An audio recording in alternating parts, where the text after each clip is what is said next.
Hi,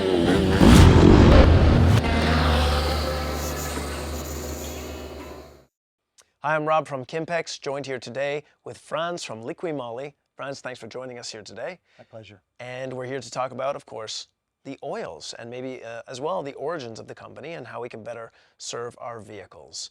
So Franz, thanks for joining. And maybe you could start off by telling us a little bit about the company. So Liqui Moly was formed in 1957 in Germany around moly and engine oil. That's where we got Liqui Moly. And now fast forward to 2022, we're like over 1,000 employees. We export to 150 countries around the world. But the most important thing for your customers, our customers, is all of our products are manufactured in Germany. It says right on the label, manufactured in our facilities in Germany, which guarantees just consistent quality and European German quality. So it's not outsourced to any other country. It really is it all takes place in Germany. In our facilities in Germany. That's good. That's good. So understanding oil, I've always, followed the recommended oil from the manufacturer, but when I look at the bottles, for me, I see a lot of numbers and they can get confusing to me. So maybe you can shed a little bit of light on viscosity itself, what it means, and maybe its different uses. So you're absolutely right, because there is a lot of misinformation, a lot of opaqueness around these numbers. So just very quickly, you see we have two sets of numbers here. We have a number with a W. A lot of folks think that's weight. It's not weight. This is winter. This is our low temperature pumpability number. This tells us at what temperature this oil will pump. So this kind of sets our low temperature threshold. Below that, this oil is not suitable. So that's by Celsius, right? That would be 5 degrees Celsius, or it's Fahrenheit? Just a rating. It's just a rating, okay, so it doesn't... As an example, a 20W will be about minus 20. A 10W will be minus 30. A 0W will be minus 40. Okay. So it's not really representative of the number itself, but that's the threshold. Below that, the oil doesn't pump anymore, and so it is not usable. So basically, the thicker the oil is, it would be used for higher temperature, because thicker oil in lower temperatures doesn't pump as well. In a simple way. There's more to it than that, but yeah, this is what this is representing. This is representing the temperature range at the low end that this oil will continue to function properly, that your engine can pump this oil and it can get to all the areas in a short period of time. The second number is our high temperature number.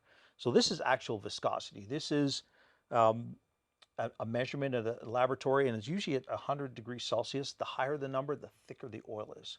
So you'll see in your cars, we're running 20s, and then in 30s. Now with motorcycles, we see 40s and 50s and 60s even. And so these are progressively thicker and thicker oils. So the important thing with your manual is see what the manufacturer recommends, because the manufacturer has designed the things like bearing clearances and various hydraulic systems to work with that particular viscosity range. And that's the number one most important thing. Keeping in mind that W number is, if you're riding in the straight summertime, is probably the least critical. So if, for example, if we had a 10W50 here versus a 5W50 like we have here, this is not going to be a critical thing for somebody who's operating their vehicle in the summertime. However, in the winter, that becomes a little bit more of a calculus. And what about, you see a lot, or you hear a lot about the synthetic versus non-synthetic oil. I mean, do you offer both, or are all the products synthetic? No, we do offer mineral products and synthetic products. The primary difference between them is their behavior over temperature and also longevity. So synthetics are going to give you better flow at low temperature. For example, a 5W50 grade like this is not possible in a mineral oil. In order to get that wide a range, that low temperature performance and that high temperature performance, we need a synthetic oil that's going to give us that temperature range. And then also over time, synthetics are much more resistant to oxidation. This is the number one thing that kills oil, is we oxidize the oil, the molecules then begin to stick together, we get sludge deposits, we get a loss of performance of the oil, also thickening of the oil through soot. So this kills the oil. So synthetics are much more resistant to that, so they can handle higher temperatures. They also have more longevity because they're able to remain healthy for longer. Is there ever an instance where mineral oil would be better to have than synthetic, or is synthetic just always the better option if you could pay for the extra? Because it does normally cost more. It does normally cost more.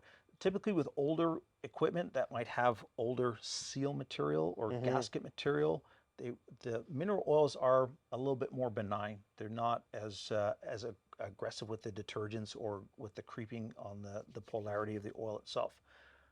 Any modern machine, I would say, really anything from the 90s and newer Mm.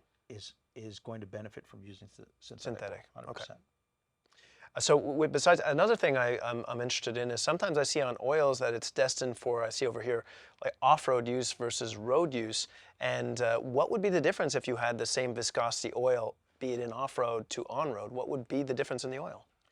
So initially, this was really focused around the clutch on the off-road bikes Mm. because we get much more clutch slippage and much more heat generated on the that clutch area. Now, as we've come forward and as you know, there's always a constant improvement in the additive packages and the technology. We're beginning to harmonize that, and so the street product is starting to go more towards that side, just because it doesn't make the oil unsuitable for road use. But if we move it all to one formulation, we kind of harmonize that and make it a little bit simpler. So initially these start out being a fair bit different, but over time they're converging Closer, more and yeah. more. Yeah, yeah. Maybe Just one day the off-road oil they'll is all just be one. We'll all be will one, all be one at some point. just like the world But the will. off-road oil works. Great. So Yeah, that was a it question works because I've always on and seen that and off, right? I've questioned it and wondered that. Yeah. So besides oil changes, which when I do an oil change, I drain the oil, I change the filter, and I pour new oil in and I start it and go. But I know that your company makes additives that can also benefit to the life of your engine or even the performance as you're riding. What are those? Can you tell me a little bit about them? So with our oil additives, you just look at the cap. The nice thing about our additives, we color code the caps here. So in this case, we got white for coolant, we got blue for gasoline, and we got black for oil. So in this case, we have a product called Engine Flush. And what Engine Flush is, it's the exact same detergents that are in this oil. So all we're going to do with this product is when it's time to do an oil change, what normally happens is when you move to your new oil, that new oil goes into the system, and any sort of deposits around it's got detergent in it. So any deposits around it, it does what detergents do. It picks them up and holds them in suspension. But what we've done now is we've taken new oil and we've saddled it with residues from the previous oil changes. And now we've used up some of that life Hmm. right away with the brand new oil. So by putting this in the old oil before an oil change, so we're going to pour this into the bike and we're going to just let it idle. We're just going to let it circulate around for about 10 minutes or so. And it's going to pick up all those deposits into the old oil. We get them out with the old oil and it's gone now. So now the new oil goes in. It has less initial work to do. It's going to maintain its performance for longer because we've given it a fresher start. And also, in the case where we've had some issues, let's say we've got some water in the engine, let's say we've got some fuel issues, some injector issues, we've got some fuel down in the oil, or we've had an engine that's we had a misfire, let's say, Hmm. and any sort of issues that have happened with the drivability of the bike will end up in the oil. This is, I mean, the oil is that means it is the lifeblood. So anything Sure. that's Yeah. going wrong also is going to end up in the oil. So this gives us an opportunity to, again, to get all that stuff into suspension, make sure we get it all out of there. And then we start off with the new oil. And so as part of a maintenance program, as part of a way to ensure your bike stays as clean and runs as good as possible, you don't have to do this every oil change, but just make sure it's on a regular basis, whether it's once a year, twice a year, but regularly you're going to give it extra, kind of an enhanced oil change. Extra care, something I haven't yet done, but I will certainly try it on my bike. What else do we have here? So we have the black. What are these? So as far as fuel additives, it's the same sort of idea in terms of making certain that the systems are clean. So in the case of the fuel system, we're going to use this product here, bike additive, and this is going to go into the tank. It's going to clean the system completely, including the injectors, but it's also going to lube all the fuel components, and it's going to coat everything in an anti-corrosion coating.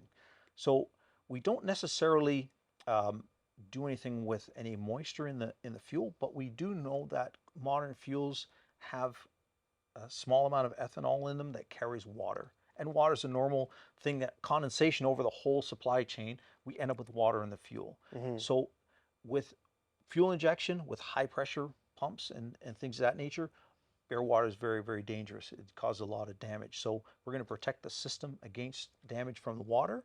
With this, keep the injectors clean. Make sure, chances are, you don't notice it, the loss of performance is very gradual. I think I feel it sometimes, or I just get used to my vehicles. I'm like, I think I need a little bit more power. This Bring the power back. brings it all back. And